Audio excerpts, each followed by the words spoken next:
Okay, so welcome to tonight's webinar. This is all about insourcing. I'm going to explain a little later on inside this webinar what insourcing is. But insourcing is basically a name that I've come up with, which is the innovation of outsourcing. Outsourcing, we all know it traditionally, we all have a good idea of what outsourcing is, but I believe that outsourcing is evolving, and I always like to stay a few steps ahead of what's happening in this industry, particularly in the outsourcing industry. And I feel that we've moved on a long way from the kind of Tim Ferriss 4-hour workweek VA style outsourcing. I think we've come a long way in terms of a lot of things because more VAs are becoming more entrepreneurial. They're developing businesses from providing assistance and providing services. And now what I would really like to do for you is give you a concept of how to, no matter what role you're playing in this outsourcing industry, to actually define yourself as something slightly different if you want to do that. And this is how I use my own methodology. This is how I use my services in my business. This is how I provide my services in my business. So if you take on board what I'm going to teach you inside tonight's webinar, then you really have the potential to increase income, have more free time, give a much better service to your clients, and hopefully, get some more retainer clients, and just kind of basically give yourself the edge over anybody else who's potentially competing for their business or competing for their services. This is going to make you awesome. Okay. So first of all, I want to talk to you about entrepreneurship, because whether we think about it or not, every basis, every foundation of every business that was ever started with an entrepreneur. And I think if we go back to right now, when we think about outsourcing, we think about getting clients, we just think about that moment where they've got their business, we've got our services, and we want to marry the two together and move forward. But we need to rewind back a little bit. So whether you are an entrepreneur, or you would consider yourself an entrepreneur, or whether you're just somebody who wants to make a little bit of money, the most fundamental thing about insourcing and this concept I'm going to teach you is to understand entrepreneurs, whether you're an entrepreneur yourself or whether you start to understand the entrepreneurial characteristics of people, because that's what's really going to help you in terms of bringing new clients on in your business using this concept of insourcing, which we're going to talk about later. So first of all, I want to share a little bit about my own journey, because if I had not been an entrepreneur to start with, and I wasn't really, I started off just as a virtual assistant wanting to earn some money. And then later down the line, I realized, as my life was changing, that I wanted to do things with the business that were kind of outside of the norm. So I guess I evolved into becoming an entrepreneur. And it wasn't until that point where I started to really understand what entrepreneurs wanted from a business, because I started wanting those things. So a little bit of background about me. I know some of you know who I am and know my story, but others of you on the call don't. So basically, this is where I was. I left home and I left school at 16, okay? So I've had no higher education, and that's a fact. And I basically went from job to job. I went from city to city. I was never really happy, and I was always searching for something that I could somehow never find. So I decided to do what every other person, sort of said to me that I should be doing, and that's moving up the ladder from job to job, and then I went with a banking company, and, I started working up the ladder in there. And I got the house, and I got the car, and I did the relationship, and I did all these things by the age of 23 that are supposed to make you happy. And at the age of 23, I realized that none of these things were making me happy. I was pretty miserable. I was in a really bad relationship. I had, a really big mortgage on my house, and I just bought this house because it looked good. It had gravel driveways and double garages and things like that. But it was more like, to impress somebody, but that person wasn't me. And so from that point, I made one decision that changed everything for me. And I mean everything, from being a faithful, loyal employee, scraping the ice off my car every morning at 6 o'clock in the morning, to drive in my hour commute to work, where I would sit in my office all day, maybe go out to lunch with some colleagues, and then maybe after work finished, I would go out and have a drink with them. And then I would go home and I would repeat the same process every single day. And it just wasn't for me. So I made a decision that I wanted to move on and move somewhere else in my life, and go to a place basically where there wasn't anybody telling me how they thought I should live my life, and there wasn't any influence outside of myself on how I wanted to live my life, how I wanted to make my income. And that's when I made the decision. One day I walked into my job, I handed in my resignation. This has all happened in the same day, this one day, and it was the day after I made the decision. I then, on my lunch break, went to the real estate agent where I bought my house from, and I put my house back on the market. And then I walked down to the travel agent, and they were all in the same street. And I was living in Cardiff at the time.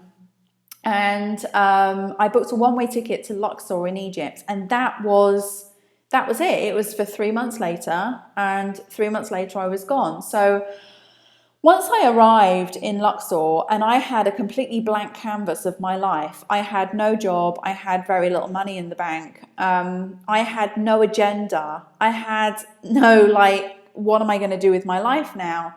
That's when I started to realize, the true potential, or the true creative potential of what I could do with my life once I figured out what it was I wanted. And I wanted to be able to continue to live abroad and to travel. So a big part of being an entrepreneur is discovering what you really want. I think a lot of entrepreneurs don't discover that until later on. But it's very important when you're selling services, or when you're starting a business, or when you want to work with entrepreneurs. It's very important that you kind of understand that they're after something. And you would think that it would be traditionally money, and a lot of them are, but it's not just about the money. Every entrepreneur has their own currency. And we're going to talk about that in a minute. But I found my currency, and it wasn't money. It was freedom. It was the freedom to live wherever I wanted to live. And it was at the point where I didn't care how hard I worked. That's all I wanted. So that's what I did. And then basically from there, I discovered virtual assistants. I decided that I was going to become a virtual assistant. I didn't know anything about it, nothing at all. I mean, I barely even sent emails at this point. So I had to basically sit down and study and bring myself up to speed with what's going online. This was back in 2005. Okay, so social media wasn't even around back then. Okay, it was all these kind of old school forums and things like that. So, I mean, I did as much as I could possibly do. I taught myself as much as I could. And now I have a 6-figure virtual business, and I'm doing what I love, and I still love it, even though we all get days where we think that we don't love our jobs, and that, this is work and we'd rather just call it quits. We all get those, no matter what job that we're doing, no matter what business we're in. Those days do come, but for the most part, I do love what I do. I love living abroad, and I've lived abroad completely full time since I left that day on that one-way ticket, and I've traveled. I've lived in France, and I've lived in Spain, and I've lived in Italy, and I'm in Greece now. So, and obviously Luxor. And my home now currently sits on the Greek island of Crete, and my house overlooks the Mediterranean. In the background here of this slide, you'll see that this is the actual view from my house, and it overlooks the ocean, the White Mountains. I have an amazing husband. I got out of that terrible relationship. I met my husband while I was traveling. He's from California. And we got together, and we had 3 gorgeous kids. And for me, because I had mortgages and loans and all that kind of stuff, I've been completely debt-free for 10 years. So that is my currency. That is why I do what I do. And when you're working with entrepreneurs, and obviously you could be somebody who's doing that right now, you could be providing services for entrepreneurs, it's very, very important you understand why they do what they do. That's the very first thing I try to understand in any relationship that I build with a client, is what's the motive behind it? Why are they doing this? Why are they starting their own business? If it's an author, why was he compelled to write the book? If it's a coach, why did they go into coaching?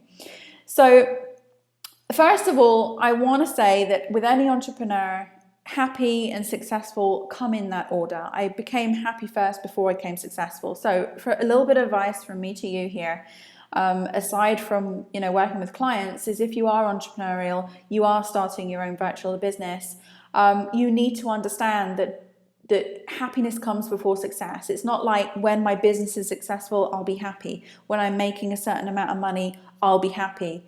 When I'm working with 10 clients, I'll be happy. Because it never, ever, ever works like that. You become happy first. You make the decisions about how you want your business to be. You make the decisions about how you want to live your life. And then you keep taking steps on a daily basis to do that. And then you become successful just simply as a byproduct from learning to be happy. So if there's anything that you do need to educate yourself on, it's how to find out what makes you happy and what makes you tick.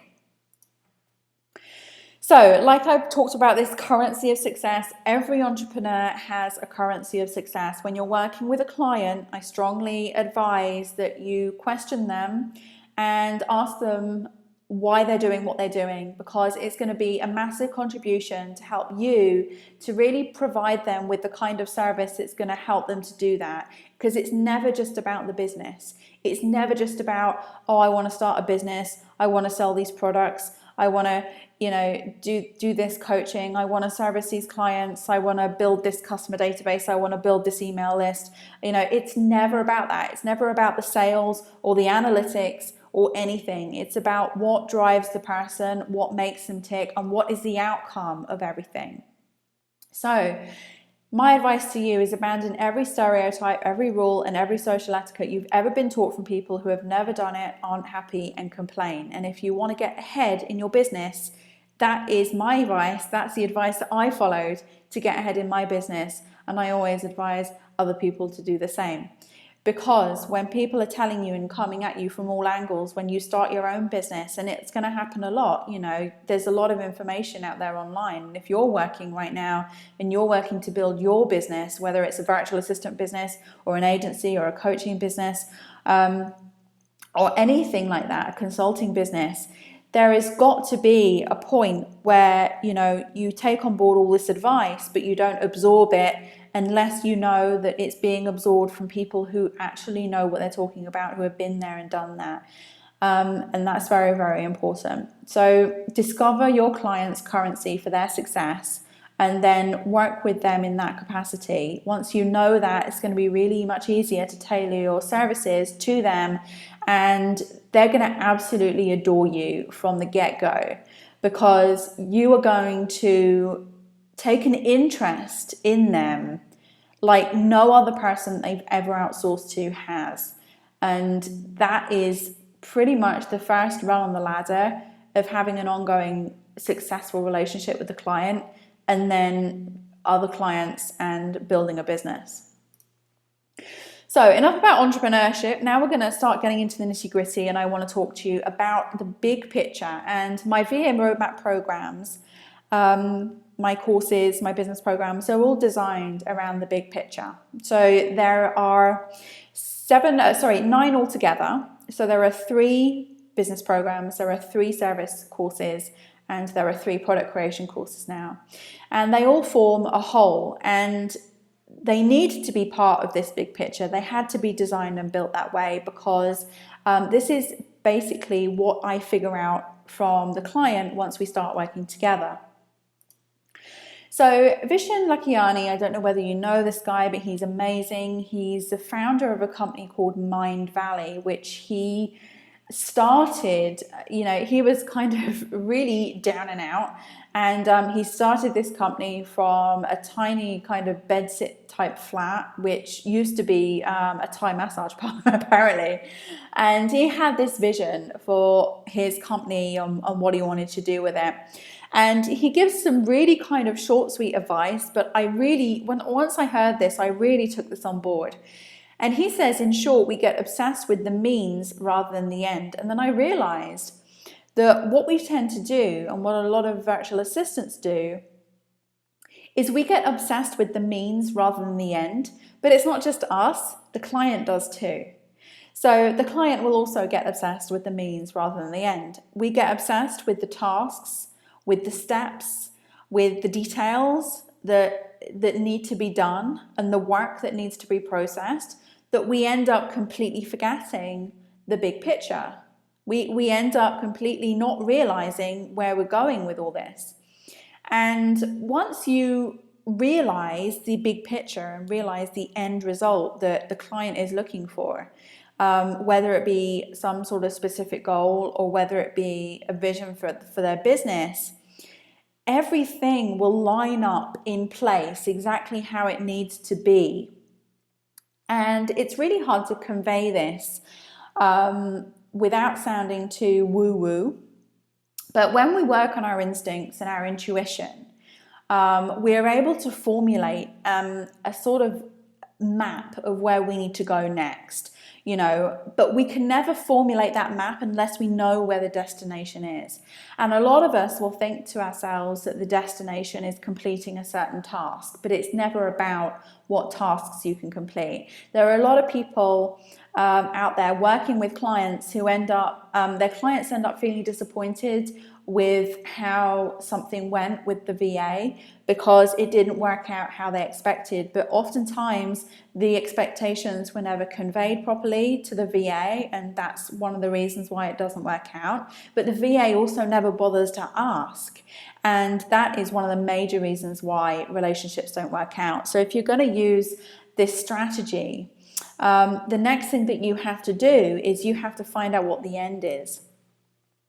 So the means is very, very simple, okay? So the heartbeat of an online business, and I've worked with a lot of clients and I've worked in a lot of online businesses, including my own. So every business starts with an entrepreneur. We've just gone through that. We've just gone through how important it is. It's the heart of the business. And then the beat of the business, the means of the business is, understanding the workings and operations of a business. It's understanding the services that need to be provided inside that business. And it's also understanding the products and how they're created and how they come together, because that is obviously the point where the money comes in. That's where the money's being made. So you basically need to not master these at all. You don't need to master all these things, because I don't think you ever possibly could. It would take you years and years and years. But you do need to have an understanding, a core knowledge of all these different things in order to become an amazing insourcer. So you have to understand entrepreneurs. And you don't have to be an entrepreneur, but you have to understand entrepreneurs. And particularly, you have to understand what makes your client become an entrepreneur. What made them go into it? Why did they start their business? Then you have to have a very kind of key knowledge of your own business, how you're going to build your own business, how you're going to start it, what goes into a business, because that's also going to help you service the client better than somebody who doesn't know that. And a lot of us are going to be in our own businesses, working in our own businesses. So we're going to have a general understanding of how we do our own business, how we put together our own business, how we build it, that type of thing. So, and that's really sort of a general thing, a general understanding. Then we need to understand, what services go into a business. So what administrative services go into a business, the primary ones, the key ones, the essential ones, what marketing services need to go into a business. And I'm talking specifically here about online businesses, but if you want to work with offline clients, then that's a different ball game, but still not totally different. Then, the creative services that are required. What does the business owner need to make their business work and operate? What needs to go into it? Is it customer support? Is it a website? Is it social media? All these things, they contribute to a massive whole. And then you've got the product side of the business. So what are they selling? How are they making their money? Are they selling packages? Are they selling digital products? Are they doing webinars and doing coaching on those webinars? Have they got a podcast? What is it that they're doing? And the most important thing is not what they're doing just, but it's also, do you understand what they need to be doing? Do you understand the options which are available to them? So you can go to them and say, well, hang on a minute, you're doing this, this, and this, but have you considered also repurposing that content into something else? Or you're selling this program or this product, have you considered that you could also be doing this with it and ABC?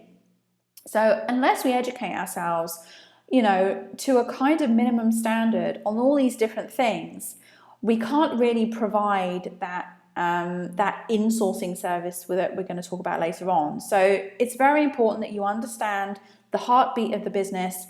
The entrepreneur is the heart of the business. The beat is the business, operations, services, and products. But the end is what we should be focusing on. And the end of the business is life. People do it because they want to live a better life. Nobody starts a business just for the sake of starting a business. There is an agenda. There is always an agenda behind it in every single business, whether it be money, whether it be freedom, whether it be because somebody's about to have a baby and they can't bear the thought of going back to the office again, whether it be because Tony Robbins, for example, he decided he wanted to become a millionaire off the back of somebody trying to feed him food. I think it was around Thanksgiving time, and they brought his family like a basket of food.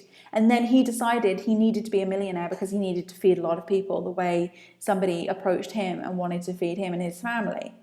So, you would never know that unless you actually delved a little bit deeper. But behind every business, the end is life.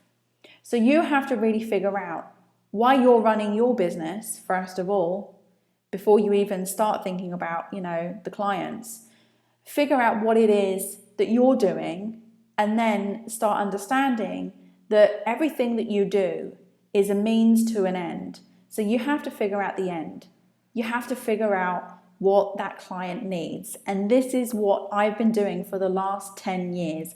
And after 10 years, I'm pretty confident I know what the client needs, because I replicate this over and over again with every single client I bring in, and it works. And every single client I manage to retain if I want to retain them. And because I don't always want to retain clients, not everybody does. Some of them I wish they would go away, in all honesty.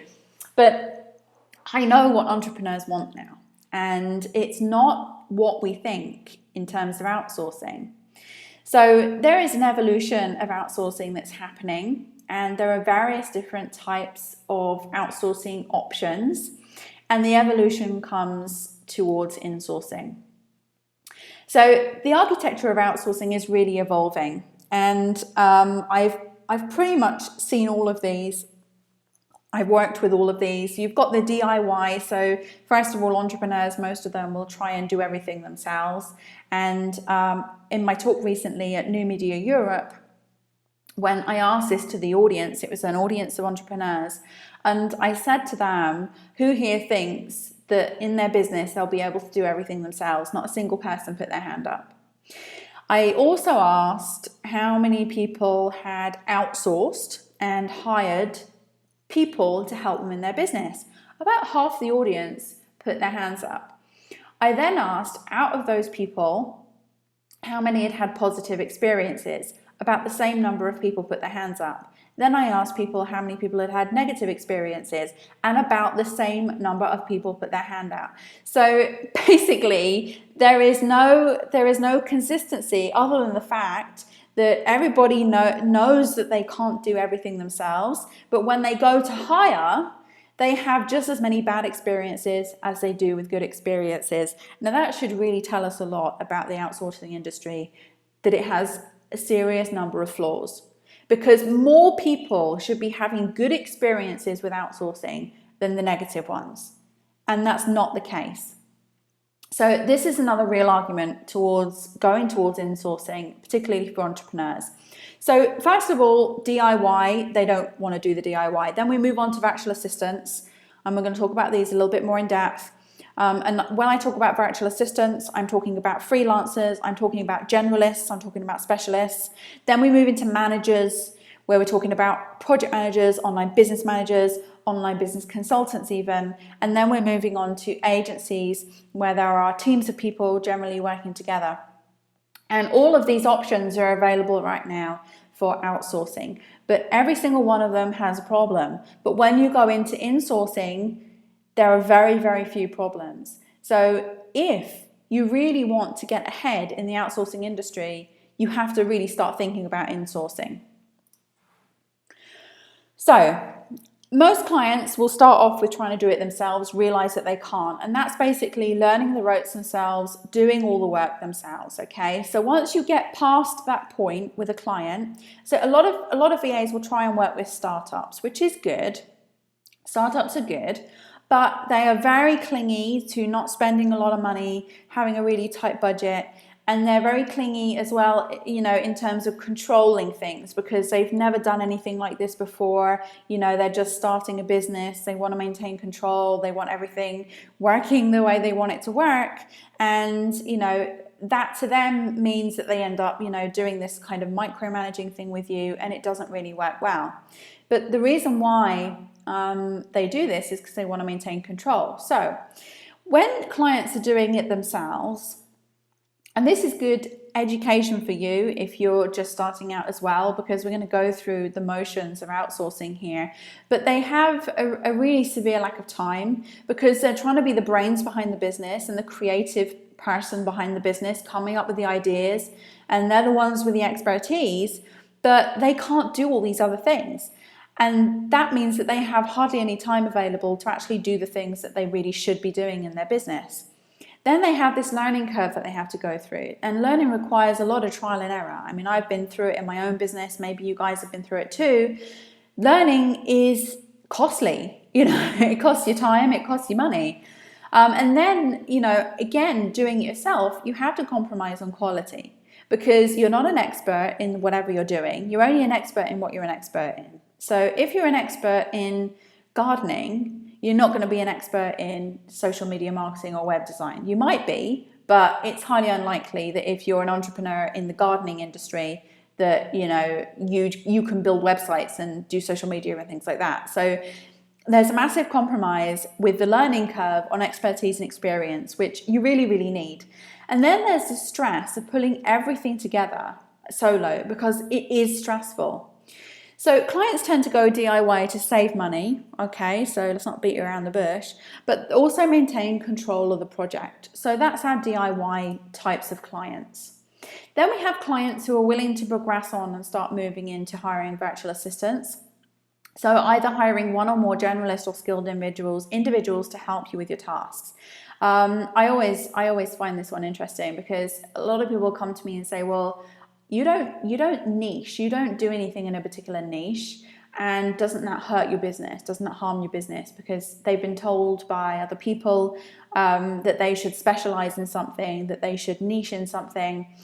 And I'm here to tell you that really insourcing doesn't work well when you do niche. I don't believe it would work as well. So if you are a specialist and you do have a specific skill, that's great and that's fine. And if that works for you and you're getting good business from it, that's awesome. But a lot of us don't tend to feel that way. We tend to feel like, or we could be kind of a jack of all trades, particularly virtual assistants who are these, kind of multitasking geniuses who can pretty much turn their hand to everything. And then they end up feeling bad by the idea that they're kind of a jack of all trades and master of none. And that's the absolute worst feeling that you can have, especially when you've got the advantage of so many other people in so many ways. So the next step for the client is to go into hiring a VA or a freelancer or someone like that, whether it be specialist or generalist.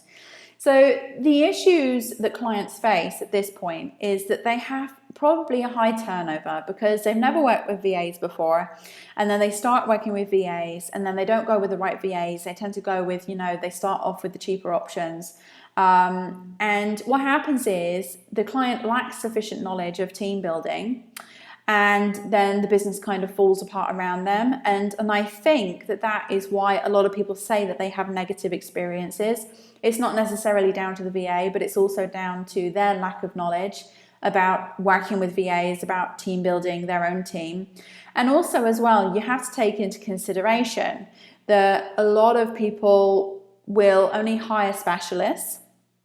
And when they do that, they have to hire multiple different people to do different tasks. And I'm not knocking specialists because I hire specialists, okay? But I'm not the specialist, or I specialize in generalist. So that's what I always say, I specialize in generalist. But we need these specialists. We always need the specialists. But we also very much need the generalists as well. So clients lack the sufficient knowledge to build a team. They lack consistency because it's hard to maintain quality in a brand when you're working with multiple different VAs, when you haven't gone down the route of helping each and every one of them understand the big picture and the big vision. And then you've got the short-term kind of one-off relationships, on-off relationships, hiring you for a week and then leaving you and then seeing you 3 months down the line and then saying hi again for a job and then leaving you. And a lot of the times clients do this because we haven't told them what we do. We think, oh, well, the client should go to my website and they'll see the services that I offer, and then they will, if they want anything from me, they will ask me.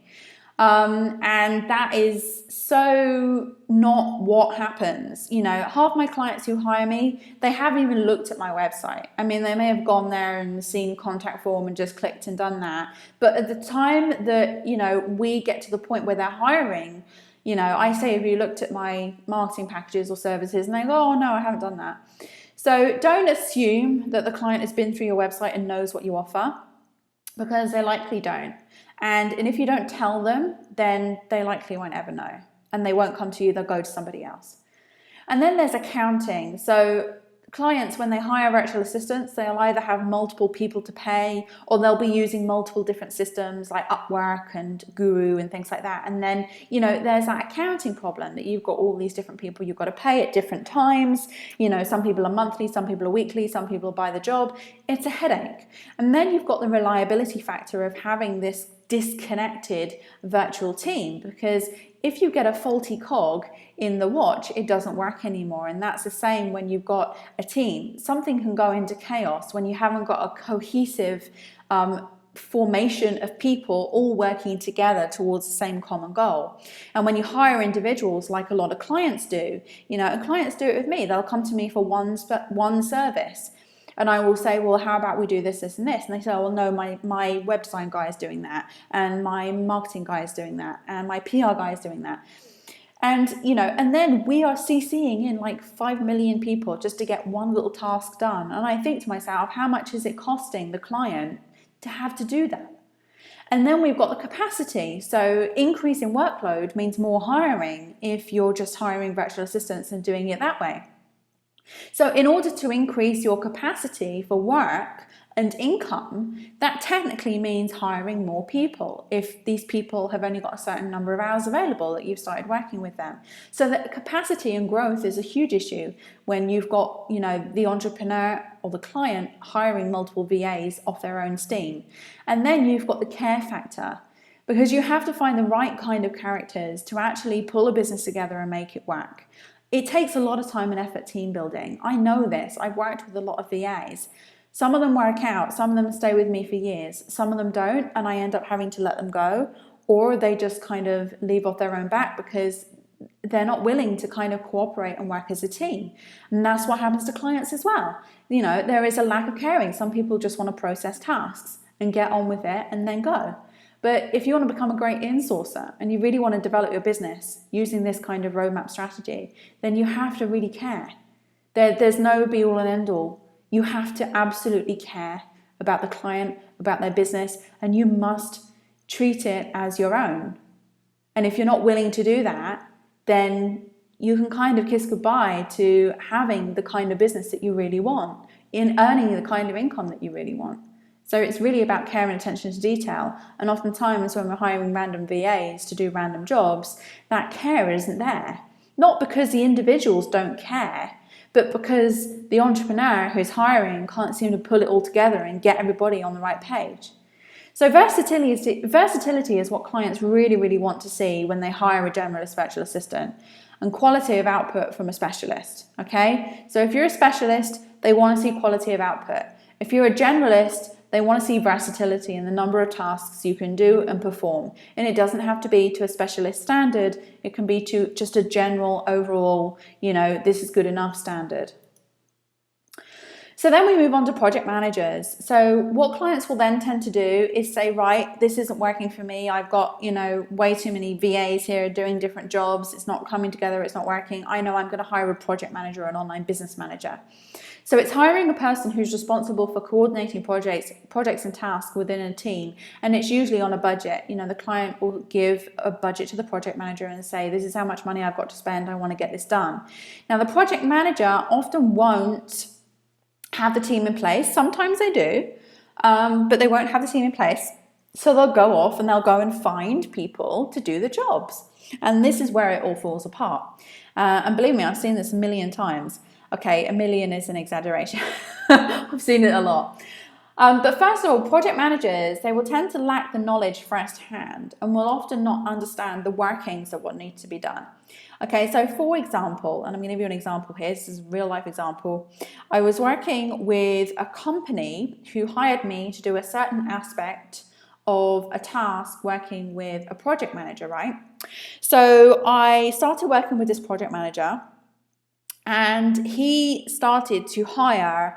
He needed to put together a website. He had this idea, he approved it with the client, and he started putting together this idea that he was going to build a website.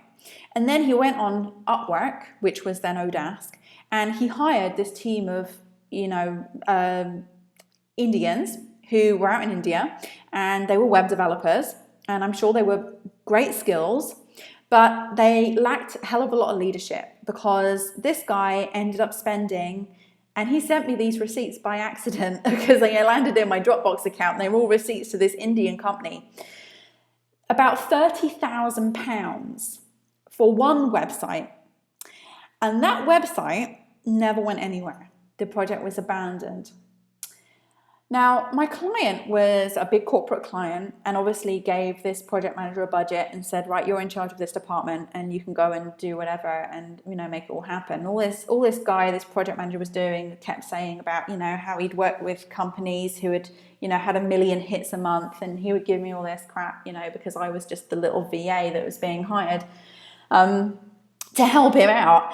And yeah, so he accidentally sent me those receipts, and there was 30 grand that was being spent in 3 phases, 10 grand, 10 grand, 10 grand. Project was abandoned. Why did that happen? I will tell you why it happened. Because this guy had no clue what went into building a website.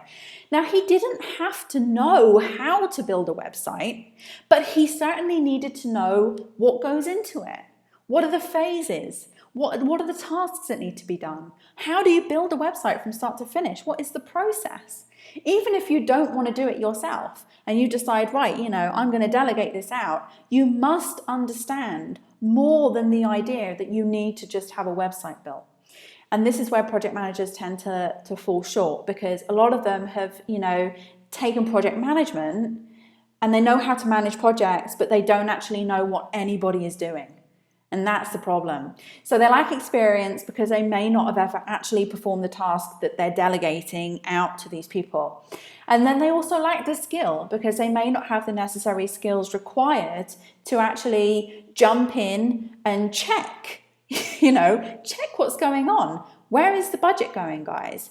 What phase are we on? How long will this take to complete, to complete? And the thing is, when you ask those questions, you've got to have a basic idea of what the answer is going to be. Because, you can say to a guy that you hire, okay, well, how long roughly is it going to take to do this menu structure in this website? And then they go, oh, that's going to be at least 3 days. But if you actually knew what you were talking about and you'd seen it, happen, you educated yourself on a little bit, you would know it would take, a couple of hours. So I've seen a lot of project managers being taken for a ride, basically, by the people that they hire, not because the people are bad, but just because they can get something out of this project manager that they wouldn't be able to normally get out of a client. And then there's, budget. You can often exceed the budget. Like I say, this project just got abandoned because it went way over budget and there was no budget left to finish it and it just got left. So what clients really want when they hire a project manager is they want leadership and they want the ability to keep things moving forward. Skills and other skills that clients want to see from project managers, okay? So that's what, when a client hires a project manager, they want to see that the project manager has a basic understanding of what they're delegating, if they have a team, and that basically when they do delegate, they have a rough idea of knowing what goes into that task, what goes into that project, roughly how long things take. So that's not saying you've got to learn how to build websites and you've got to be the best web designer in the world. I'm not.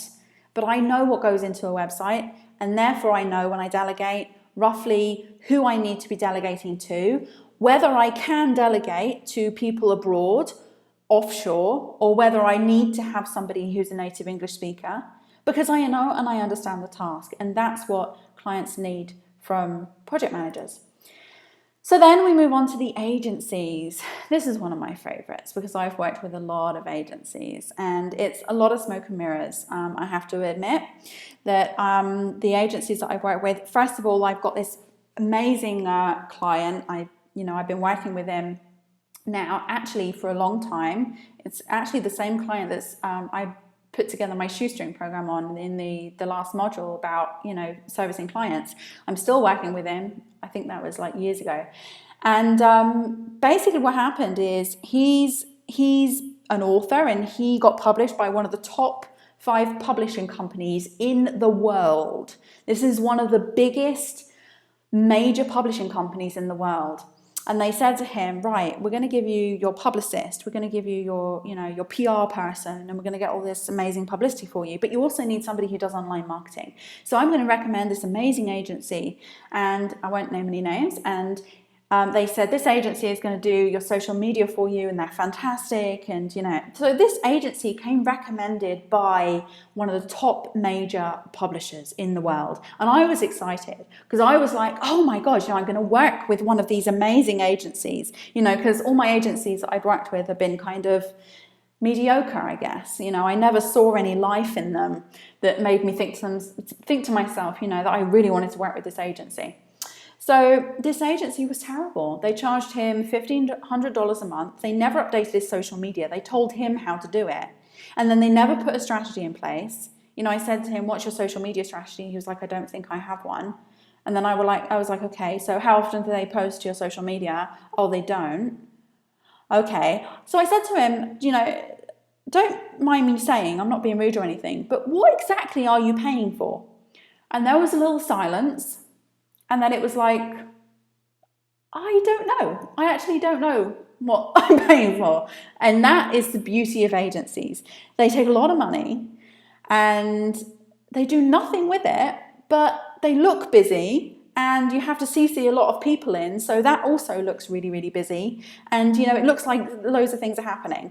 So I'm not saying this is the case with all agencies. There are really good people working inside agencies. But the agency concept is really, really flawed because of this reason, because it's very disconnected, because, everybody is kind of got their jobs and a lot of agencies have employees. Okay, so they're not freelancers and they're not contractors, so their work ethics tend to be a little bit different. And a lot of the agencies I've worked with, based on personal experience, hire a lot of interns. So we're talking about people who are kind of fresh out of college, who are just looking for a work placement to gain some experience. And this guy was actually given a lot of interns to work with that we had to copy in 10,000 people and everything like that. Needless to say, Insourcing worked, and now I do all the marketing for the client. He's left the agency. So hiring a team of people under one company umbrella who have different skill sets and perform tasks, often with consulting on strategy. So that sounds familiar, right? That sounds like the kind of business I have, but it's a little bit different. See, agencies are very impersonal, they tend to be, and you could basically be passed from pillar to post. Like, for example, who is responsible for this? Oh, you know, Jill is, or Joe is, or whatever. And you have a hard time actually getting any response out of anybody sometimes. And then they can be costly because a lot of agencies are a bricks and mortar business, so you have the edge if you're online because you don't have all those major bricks and mortar business overheads. And a lot of agencies will hire employees as well. And then they have this massive turnover because they are hiring interns and trainees and using them to kind of staff their businesses. So when we went back to the publisher and we said, because I said, you know, we've got to ask them what's going on here. We went back to the publisher and we said, why is this so bad? Why is this happening? You know, what, the guy isn't getting anything for his money, the client. And he's like, why did you recommend them to me? And their excuse was, oh, they must have been going through a growth spurt, because the guy who usually dealt with people doesn't deal with people anymore. And like my client was just given an intern to handle a major book publication. And it was pretty disheartening. It was really, really disheartening that was, you know, the excuse, or they went through a growth period. So the reliability of a bricks and mortar business with a team of staff is what clients want to see from an agency. Okay, that's really all they want from an agency. They want the reliability of a team of people, and they like the idea of just going to one place and having everything done in one place. So when you take all the very, very best bits out of every single experience that I've had working with clients who want to control everything themselves and do it all themselves, with clients who have worked with multiple VAs, generalists and specialists, and freelancers, with clients who have worked with online business managers and project managers, working directly with these project managers as well, and working directly with the agencies, you know, because I was really excited about that. I thought I'm going to learn something here, but in the end, I ended up taking over all the business from the agency. The outcome is insourcing. Insourcing is rethinking outsourcing. It's about taking all the wonderful bits that are available in outsourcing and then putting them into one concept, which you then offer to the client. And if you can get to the point where you can insource with your business, if you choose this as a direction for your business, you will get amazing results if you do it right. So we're going to talk about that now. So first of all, clients want the control from doing it themselves. They want the versatility of working with a VA. They want the leadership that comes from working with a manager, and they want the reliability of an agency. And if you can provide all of these things to your client, you'll have a client for life, and you will also have a lot of referrals. So insourcing is the innovation of outsourcing. It's a play on words, and I thought I'd put it in there. So basically, insourcing is the one person who has in with the client, okay? So it's the one person, and you become that person.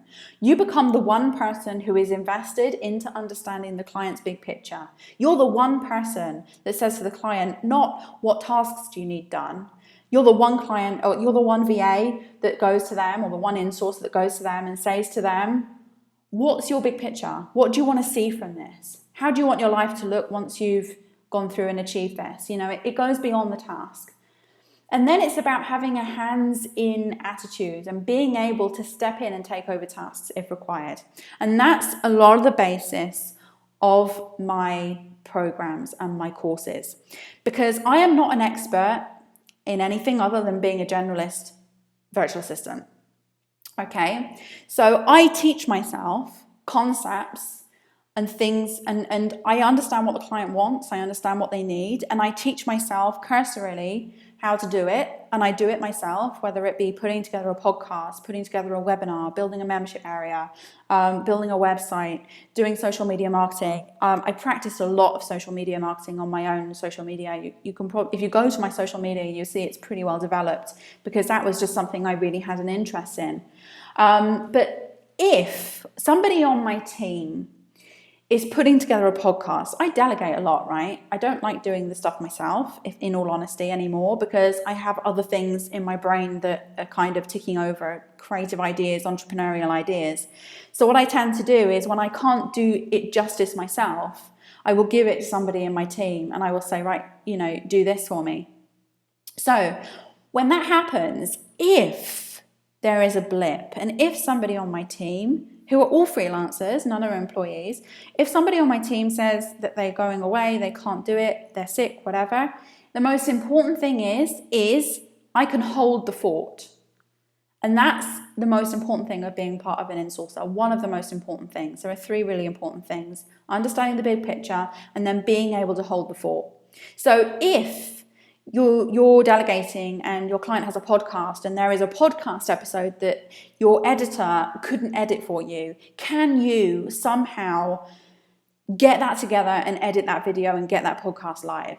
And that's what has been the backbone of my business, because I delegate, but I also am able to do these things myself if need be. I can upload a podcast, I can edit a video, I can put together part of a website, I can update a blog post, I can do a little bit of creative writing.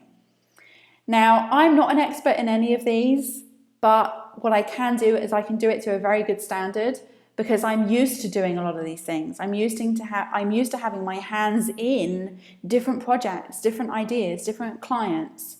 There's a whole spectrum of clients that I work with. So this is actually when that jack of all trades type becomes one of the most valuable parts of insourcing, because when the shit hits the fan, you can step up to the plate and you can do things which, any other kind of specialist probably wouldn't be able to do. And, things would need to wait, and things would need to get put by the wayside or fall back, or if you would need to hire someone else if somebody dropped off the team, that type of thing.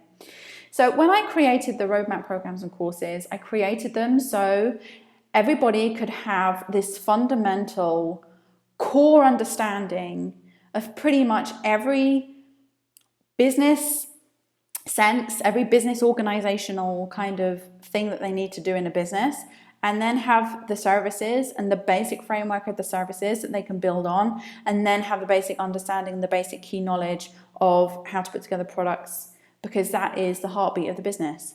So the programs and courses that I put together in the roadmap is the heartbeat of every entrepreneur's business. And once you learn the heartbeat of every entrepreneur's business, you can become an insourcer. You can become the one person who it has in, because they have no reason to go anywhere else and hire anybody else, because they come to you for it. So then there's the initiative that goes into being an insourcer, and it's basically an initiative to lead and to make decisions based on the client's vision. So once you understand and you know what the client's vision is, you can then take kind of executive decisions in the business, so you're not constantly every 5 minutes going back to the client and bothering them with questions and things like that. Because if you hire a team, like if the client is hiring a team, they will be bombarded with questions by different people. But when you get one person who's doing one cohesive thing, where they understand the big picture, they are able to hire people and delegate and lead people effectively, because they do have an understanding of the tasks that are being delegated. Even if they don't do them themselves, the fact that they know about them, and they know the framework of them, and they know how they come together, and they'll be able to answer questions if they come up. And, there is that, whole pull the wool over your eyes thing. If you're project managing and you don't really understand what you're delegating, there are certain circumstances where you could get in shtuck because people are saying one thing to you which isn't 100% accurate. So it's really, really important that you can understand, a lot of different varieties of elements of an online business, of an entrepreneur's online business, and understand what the goal is and the outcome, and then be able to lead the business through this kind of minefield of outsourcing, but you do it yourself. You're that one person who does that. If they want something, they come to you. If they need something, they come to you. If they have an idea that they want to start or a project, they come to you. You are their insourcer. You are the person who is inside their head, inside their business. And once you do that, you have the ability then to take your skills that you've learned, to take your knowledge, to be able to start understanding and learning how to build teams, how to work with VAs. You start building up databases of people who you can go to. Like, for example, if you know that a client needs a certain project doing, and you can go over to Jill and you can say, I really need your help with this. Are you able to help me? And if Jill can't do it, then you go to the next contact that you have. You become a contact magnet, because you need to have all these people around you, all our colleagues, all our specialists, all our generalists. You know, you have those people around you that are doing these wonderful, different, amazing things, and you can go directly to them as the insourcer and ask for help. So the client's perfect match really is an insourcer. It's not outsourcing to multiple different people, it's insourcing to one person, because they don't see any turnover, because they come to you and you're the one responsible for delegating to your team or hiring someone on behalf of the client who can do the job. And then that way you control your budget, because if the client is paying you one fee, which is your fee, your hourly rate, and it doesn't have to be massive. I do this on my hourly rate, which I charge. My hourly rate right now is £29 an hour for admin, or for, you know, I call it the basic level, which is kind of not totally specialist skilled stuff, and £39 an hour, and I'm still able to make a profit doing that. So it's up to you how you want to spend that money. If you want to, you know, make a little bit more money, you might want to do a little bit more hands-on management and hire someone who's a little bit cheaper. Or you might want to try out a couple of different people to see what you get back. You know, it could be a whole host of things. You're the one in control and you're the one in charge once the client has delegated to you and said, this is what I need. So you go away, you look at these programs and courses that I put together, or whatever programs and courses you've taken outside of that, and you're like, right, this is what I need to do, this is the task, how does this come together? How does this work? How would Michelle do it? You can ask yourself that if you want. But whatever it is you do, you have that basic understanding, knowledge, and then you go forth into the online world and you make it happen. So the clients won't see any turnover, because you're going to see the turnover if there is any, and that's why team building is such a major advantage to this concept. Then you've got the consistency. So brand and guideline management becomes easy, because the client comes to you, you discuss with the client what their brand is, what their vision is, you know, what they want to see from this, how they want, what their voice is, you know, how are they authentic, and you understand that and you learn that. And then what you do is you find a way, whether it be through an intranet, or through instructions or through anything, to bring your entire team together, or the people that you're working with, so they also know what they're working towards in terms of the client's brand. And this is one thing that the client never does working with multiple people. They never really truly discuss the brand with the people that they're working with, or the VA that they're working with. They might have brand guidelines, which is a PDF sheet telling people what the colors are of their website and what fonts they use and things like that. But I'm talking about the authenticity of the brand, you know, the character behind it and the voice behind it. So once they do that with you and you learn, you understand that, you can then convey that to the rest of the people that you're working with. So there's consistency. Then there's sustainability, because you build a long-term relationship with that client, because they become kind of dependent on you, because they know that they can't find anything better than this. So once they know that they can go to one person and essentially get done what they could have got done with like 20 people or 10 people,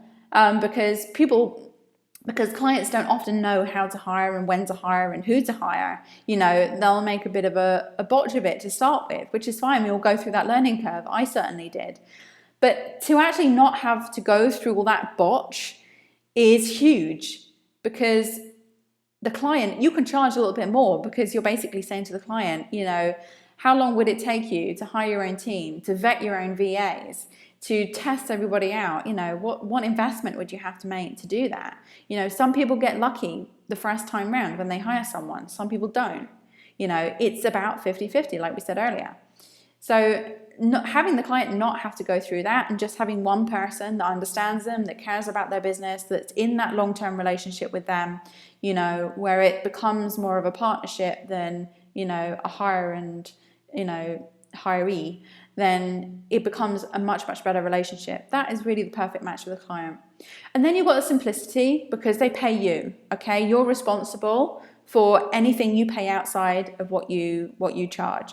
So they pay you, they pay one invoice. And because of this reason, you will often find that clients who are hiring insourcers will pay more, because they know that they understand the value of what you're doing for them by having them not have to go out and hire a bunch of people, having them not have to go out and, you know, think to themselves, right, I want to start a podcast and now I have to go and get a load of people together who are going to help me with my podcast. So you can command a higher rate than you would normally if you were just offering VA services as part of a group of VAs working with the client.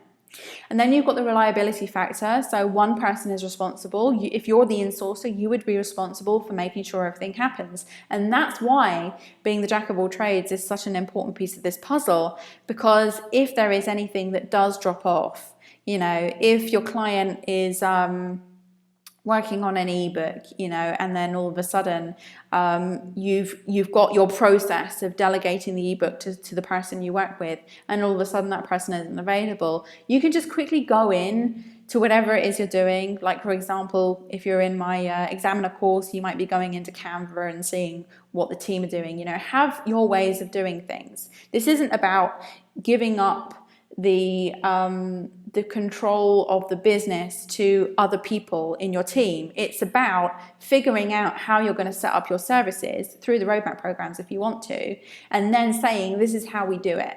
This is how we do it. I had to say, no, probably nobody remembers that song. So it's about saying, this is how we do it, and this is how I would like you to do it. And you can come to me if you think you've got a better way, and then you can change, you know, the person that you're working with can encourage you to change your systems and your way of doing things if they come up with a better way. And that's how you'll improve over time. But to start with, you've got to figure out in your mind, in your head, how do we provide these services? What systems do we need? What tools do we need? What skills do we need? And that's what the roadmap provides you with. So, and then there's the capacity. So you'll have a built-in team of professionals. And then there is the peace of mind of someone who actually really cares about the business. And if you probably survey any client who you've ever worked with, then basically the peace of mind thing is probably one of the biggest factors, that they just want somebody who cares.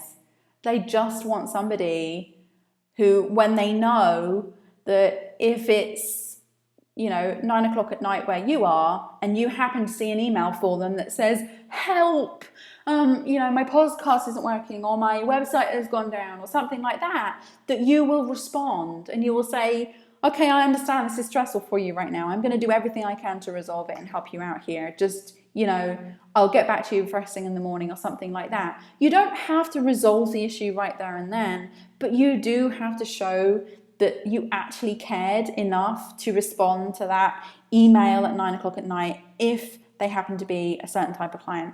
And most of my clients who are hiring me as an insourcer will be my VIP clients. So I will be charging them a rate, and I've done a class on VIP packages if you've not heard them before.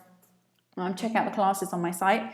But I will provide them with a fixed amount of money that they need to pay me every month to be an insourcer for them, to provide that extra level of care. So even if you are an insourcer, that doesn't mean to say that you have to abandon all your other kind of hourly basic rate services, that type of thing. But what you can do is differentiate your standard services between your insourcing services. And that's where the VIP program fits in very, very nicely. Because you can say to people, if you want me as your insourcer, this is a whole different ballgame. This is another level.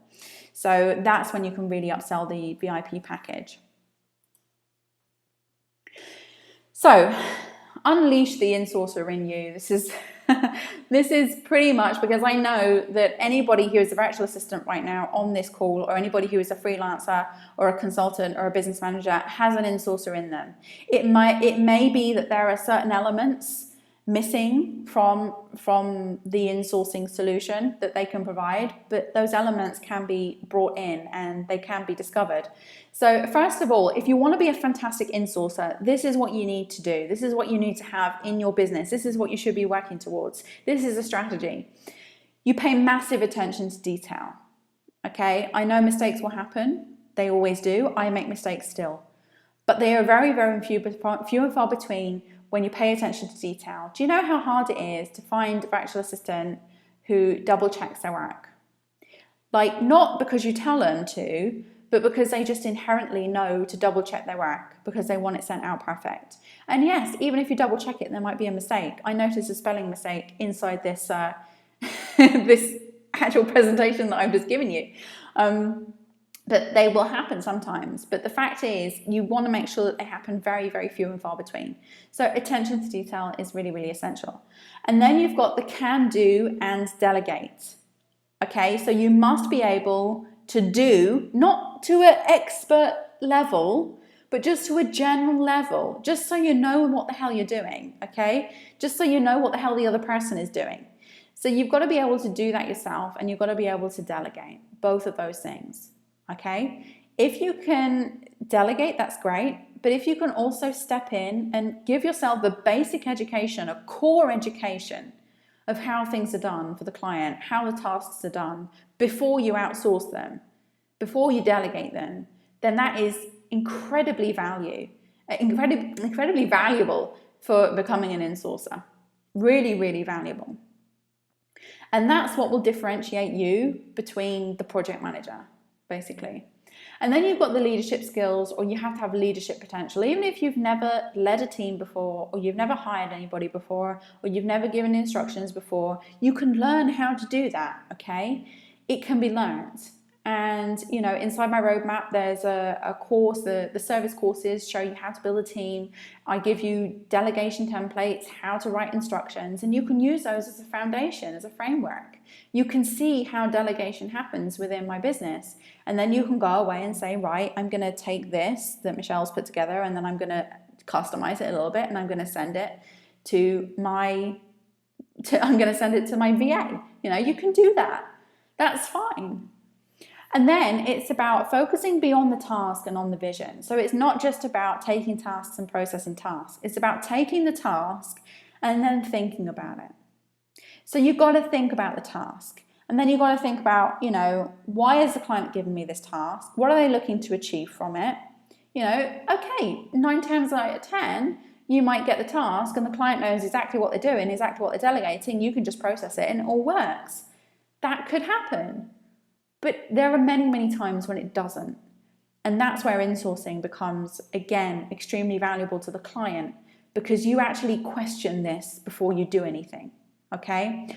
I have a client who I'm working with, and when we originally set up their website, I was consulting for the client. And I looked at the client, I looked at their vision, I looked at what they wanted from their business, and then we devised a message based around that. Okay, and this wasn't some like, you know, oh, I'll just write down any old thing and call it good. It was, I thought about this. I put a lot of thought into this. And I thought about contingencies, and I thought about probable scenarios and things like that, about what if a client came in and they wanted this and she was marketing in that way and that type of thing. Anyway, it turns out that the client comes back and says, oh, I've been listening to a lot of people and I've decided to do this and market like this and change my message and do this. So she spends a lot of money in changing her website. Okay, that's fine. At this point, I'm just the task girl, okay? So I've done the best I could for her, but then I become the task person. So I do the tasks. So we've just completed a whole project and we've completed all the tasks, but now it's about going back, because she's like, oh, some clients have come to me and said that they're really concerned about the way I branded myself now. So what would it cost to just put everything back the way it was? So that is a huge investment of our time, you know, and I'm happy to do that. But she basically wants it back the way it was when I put it together, when it was originally started. So you've got to really understand that determining what the client needs as well as what they want is a huge part of insourcing. And it is right And it is okay to question the tasks that you're being given and to just say, may I just ask why we're doing this in this order, or why we're doing it now, or, just a variety of things. So this is what you need to become an amazing insourcer. Attention to detail. You need to be able to do to a degree, to a certain level. And the doing level is what I teach in my courses and my programs. You don't really need to go beyond that level of what I teach to be the doer. That's what you need. I've given you what you need, because that's basically what I have. And then you also need to be able to delegate, which is why I provide all the information about delegating to teams and building teams. You need leadership skills or potential. You need to focus beyond the task on the vision and determine what the client needs as well as what they want. If they want to process tasks, fine. But do try and go that extra mile and just see if there is anything more that you can do to help. That's caring. So, quick recap of the roadmap programs which I've been talking about, and this is all about the roadmap strategy. So the roadmap strategy is you take the programs, you become an insourcer. You have the ability to be able to become an insourcer, and you develop your business in that direction. So the business programs are the shoestring, which basically helps you get started and get your first foot on the ladder of becoming a virtual assistant, or becoming an insourcer. It's the basics you need for any business, particularly online service business. And then you've got the apprentice, which is the strategy and the development and the leadership side of the business. The apprentice is like really my little golden child right now, and I'm about to release a brand new version of that soon, which includes a lot of new updates in my business and things that I've been doing. So the apprentice moves on to the kind of inner workings of a business and the development of it. And then the rock star goes into entrepreneurship and mindset and balance. So even if you're not an entrepreneur, if you can go through the rock star, you're going to start to really see from what I teach about, business and abundance and life and health and well-being, that this is all part of entrepreneurship. It's all part of the big picture, and you really need to understand these things in order to be a really, really good insourcer. And then we've got the service courses, which is the administrator, marketer, and creator. So basically those will help you for learning to understand and provide the core online business services which live at the heart of each entrepreneurial endeavor. Okay, so we talked in the beginning about entrepreneurs.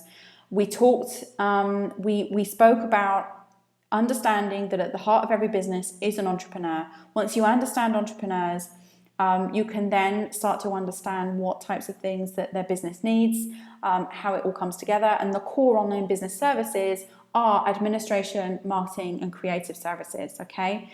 And I've been through a whole load of services, and I've broken them down in different ways, and it comes down to these three real core services for offering clients as an insourcer. And again, you have to be able to both delegate and do these services. And you don't need to have loads of experience, but you need to be able to step in and know what your people are doing. That's such a huge part of this. It's about knowing what you're delegating, knowing what goes into it, and knowing that if anything does go wrong, you can step in and help. And then it's about product courses. So the Examiner, Entertainer, and Educator, the ones that came out this month, they are about learning to put together and provide the core entrepreneurial essentials, which are the building blocks of a dedicated online business. It's the bread and butter of an online business, the product courses.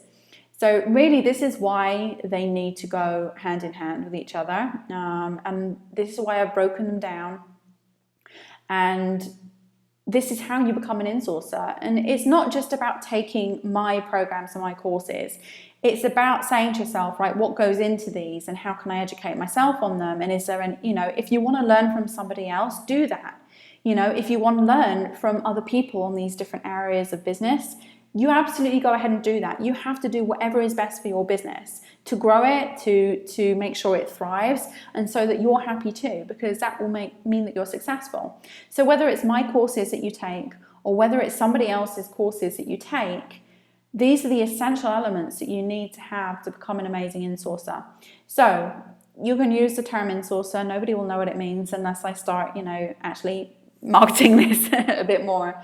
But it's a fairly new concept, and like I say, I taught a bunch of entrepreneurs about it at this New Media Europe, 2015, and people got it and they really understood it. And this is what I've been doing with my clients. And I have examples of clients who have basically come to me and said, you know, could I hire you for one service, like a web design service?